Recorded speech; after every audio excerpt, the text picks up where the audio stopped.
Welcome to the 2022 CYO Soccer Coaches Meeting.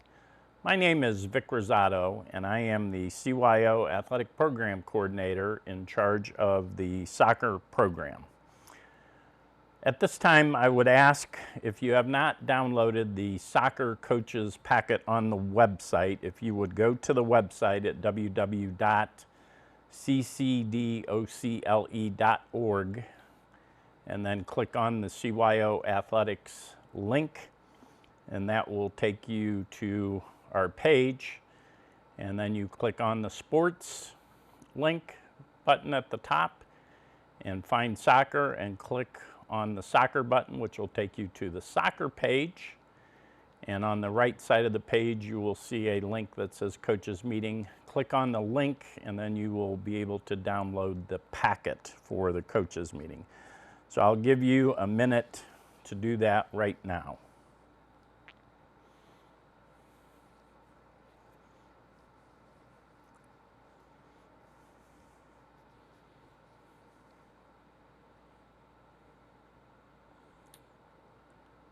All right, we will get started here in just a second.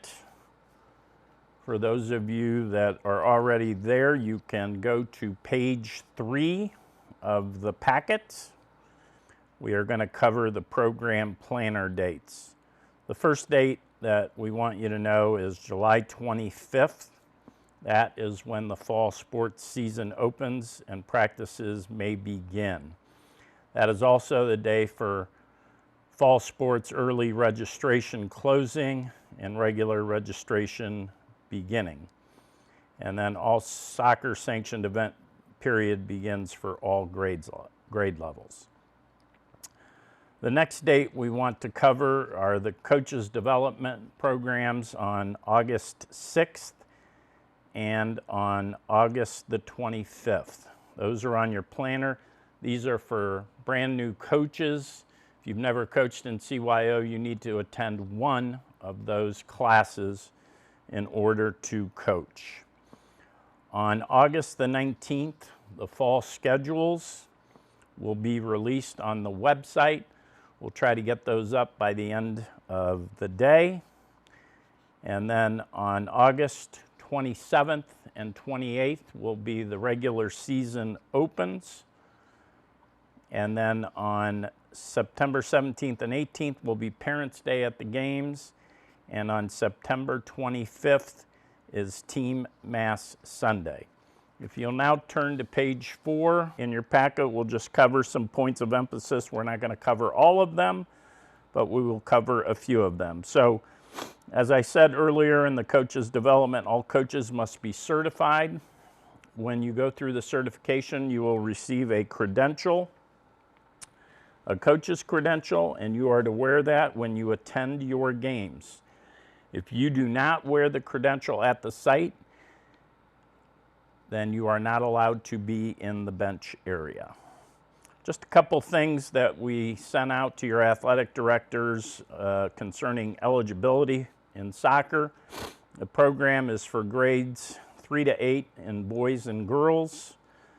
If you have a second grader and you have an all third grade team, a second grader could play if you needed additional players, but they cannot play, a second grader cannot play on a combination third and fourth grade.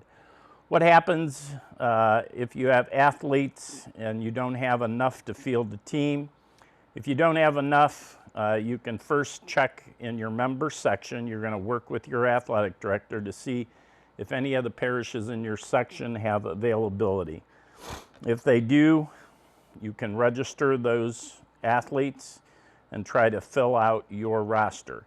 If your section doesn't have any availability, you can email the athletic administrator for a placement if you don't have enough. Sometimes we get phone calls in the office or emails from people looking for teams, so in that case, contact our athletic administrator. No-show officials. If we have no-show officials, what you would do at the site is just mutually agree to have someone officiate the game. We want you to play the game, all right, and then Make sure that that is reported back to me so that I am aware of that and can work with our assigner to take care of that. Guest player rule, I'm not going to go into it, but it's self-explanatory. The only thing you need to know on the guest player is you need to report the guest player on the guest player link before the game. Lightning and inclement weather, anytime we're outdoors and there's lightning, do not mess with it. Get everybody off the field, get them in cars. Do not leave them under a tree or somewhere out in the field. Get them into cars for safety, all right? And then we'll delay the game for 30 minutes and we'll see whether the weather can clear.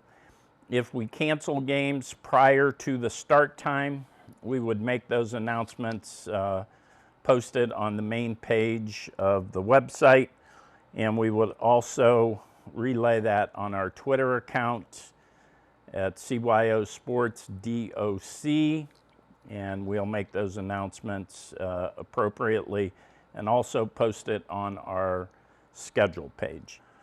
On page 5 under substitutions, once a player gets their participation requirements met, there will be unlimited substitution at any stoppage of play. So once you have a player that has met the 10 minutes in the first half and 10 minutes in the second half, then you can substitute at any point during the match.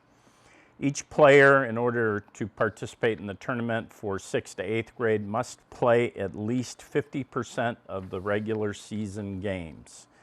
If you turn to page 6 on scoring and standings, we've had this in the rules now for a few years about running up the score. I'm not going to go into detail on each one of those. You can read those on your own. But just know that winning teams have to report the score within 48 hours of the match. Games that end up in a tie, both teams should send the scores in, and those should be sent to my email, as you can see on page 6. Also on page 6 is risk minimization, shin guards, headgear, kickoff penalty kicks, location of restart. You can read that on your own. You have some safety information, some information on the kickoff and penalty kicks and offsides. After the game, the winning team calls the score in, which we just talked about. If there is not an official at your game, please report that to us as soon as possible or no later than Monday morning. As we head into the fall season, we are going to talk a little bit about behavior and conduct, and right now we have a zero tolerance toward any inappropriate behavior or abusive behavior from participants, coaches, and or spectators. So any coach, spectator who feels the necessity to abuse, berate officials, yell at kids, yell at other coaches, we are not going to tolerate it. Parents or fans who are removed from an athletic event are automatically prohibited from attending any practices or games for a 2-week period. This is new. This is a new bylaw. And they will not be able to attend the next 2 games. And then the individual will have to meet with their member administrator and then send us a letter requesting reinstatement. And that will come from the pastor or the principal of your school, depending on who the member administrator is. If you turn to page 8, those are special rules by division, so you can see in the 4th grade, 6th grade, and the 8th grade, the field of play, the goal size, the ball size. It's all the pertinent information you need for the game. I'm not going to go into every one of these again because you can read those on your own. The CYO participation form on page 9. Each coach fills this card out before the game. This will be on the website. You'll be able to download the form, fill out the game card. Make sure that the information is accurate for the date, location, and time of your game. All right, so these get turned into the official prior to the game starting. The official then sends that card back to us at CYO, and we collect it from the official. So that should be done before each and every game that you have.